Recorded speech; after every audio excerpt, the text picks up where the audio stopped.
પ્રશ્ન નંબર બ. તો તેમાં શું કીધું છે? નીચેના પ્રશ્નોના જવાબ આપો. તેમાં પહેલું શું કીધું છે?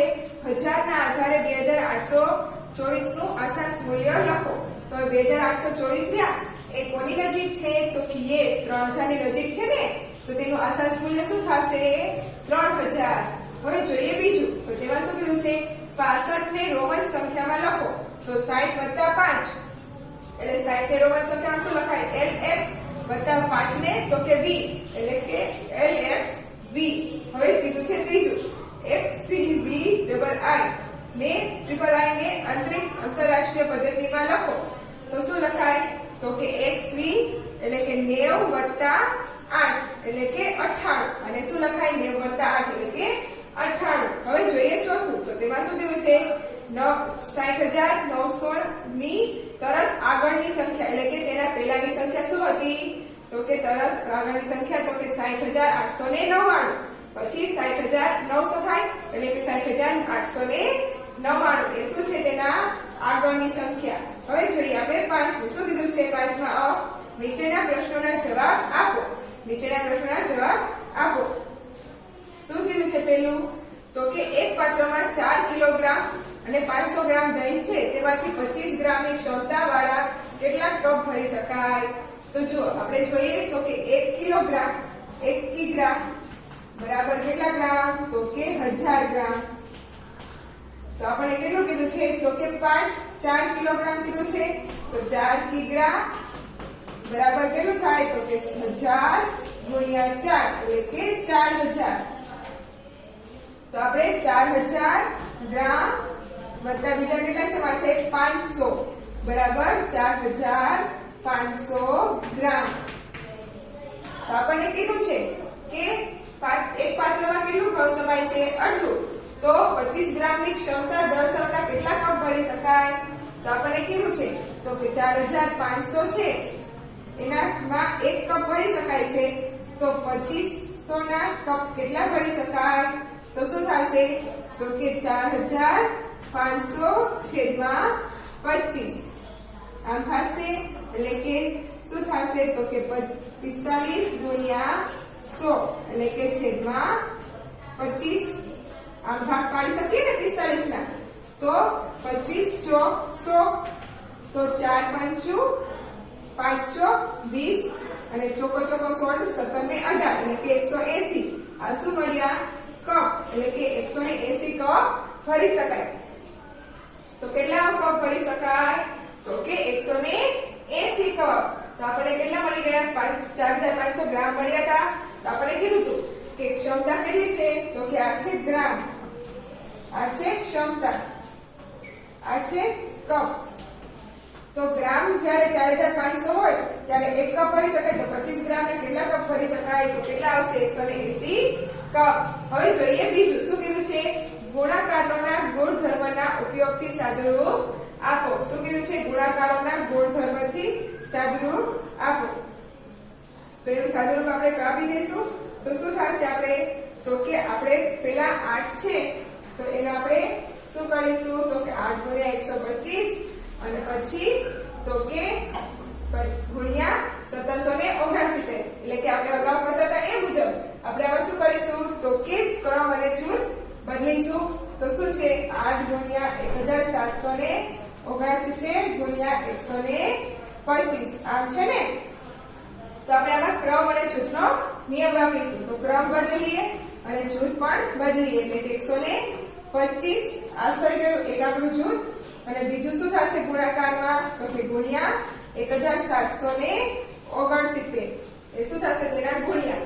તો 8 પંચું 40 4 4 દુ 8 9 10 11 12 એટલે કે 2 અને 1 8 એટલે 8 ને 9 એટલે કેટલા થશે? આપણે 125 × 8 તો કે 125 × 8 કેટલા થશે? આપણે તો કે 1000.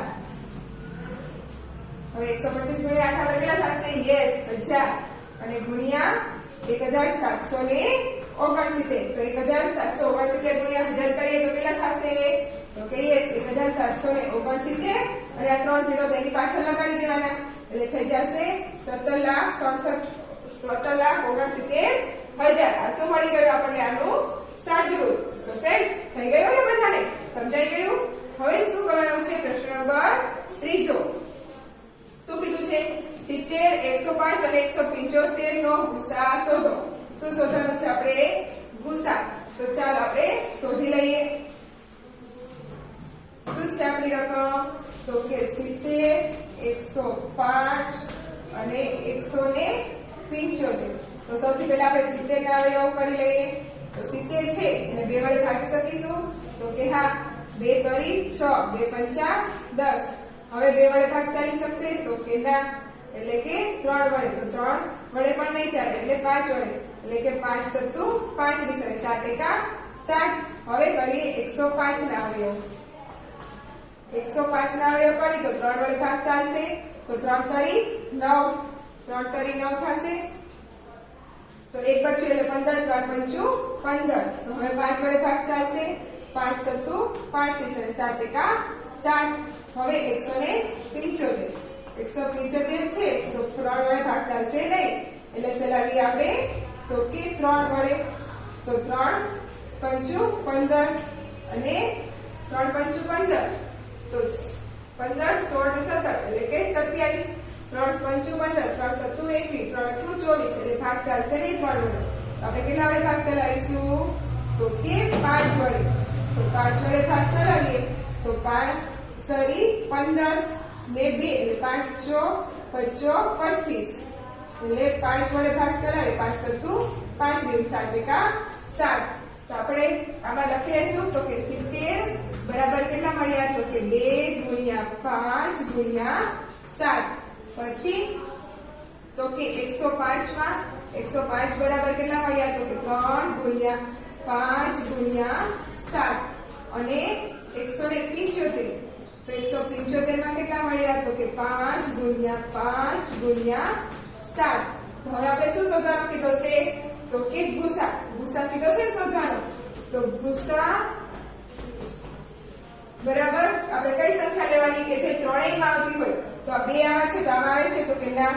તો 5 છે તો 5 આમાં આવે છે ત્રણેયમાં? તો કે હા. તો એટલે લઈશું 5 ગુણ્યા પછી 7 છે તો 7 ત્રણેયમાં આવે છે? તો કે હા. પછી 3 છે તો 3 ત્રણેયમાં આવે છે? તો ના. 5 બીજા વખત? તો કે ના. તો શું આવશે? 5 ગુણ્યા 7. એ બંને ત્રણેયમાં આવે છે તો 5 સત્તુ 35. આ શું મળી ગયો આપણો?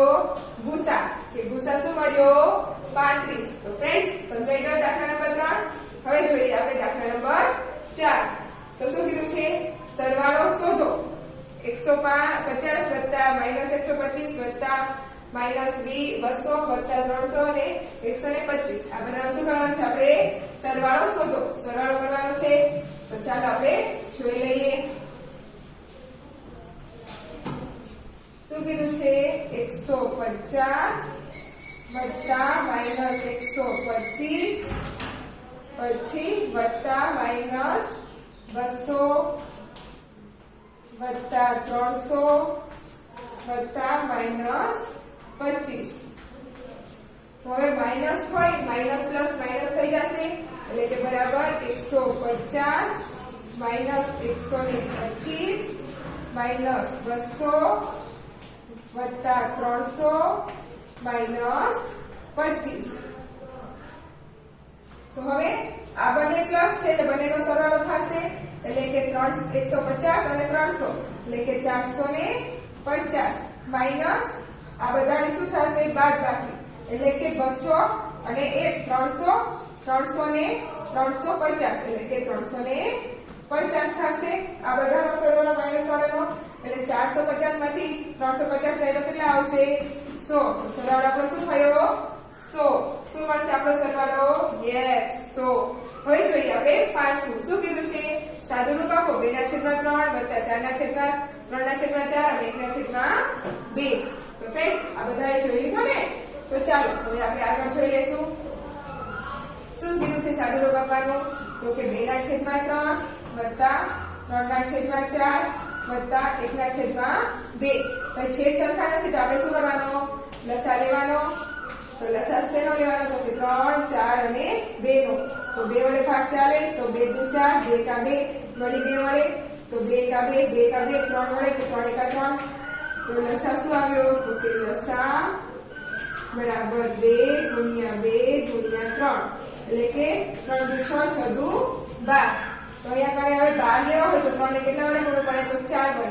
તો 2 ને પણ 4 વડે ગુણવા પડે વત્તા 3 છે તો છેદમાં 4 કરી 12 થાય તો ઉપર પણ 3 વડે ગુણવા પડે વત્તા 1 ના છેદમાં 2 છે તો 2 ગુણ્યા 6 કરીએ તો 12 થાય તો ઉપર પણ 6 વડે ગુણવું પડે તો 4 કરી 12 2 4 દુ 8 વત્તા 3 કરી 9 છેદમાં 12 વત્તા 6 ના છેદમાં 12. હવે બધાના છેદ સરખા થઈ ગયા એટલે 12 અને અંશનો શું થશે સરવાળો એટલે કે 8 વત્તા 9 વત્તા 6 એટલે 8 8 16 17 18 19 20 21 22 કેટલા થશે તો કે 23 ના છેદમાં 12. આ શું મળ્યો આપણો તો કે આપણો જવાબ કેટલો મળ્યો તો કે 23 ના છેદમાં 12.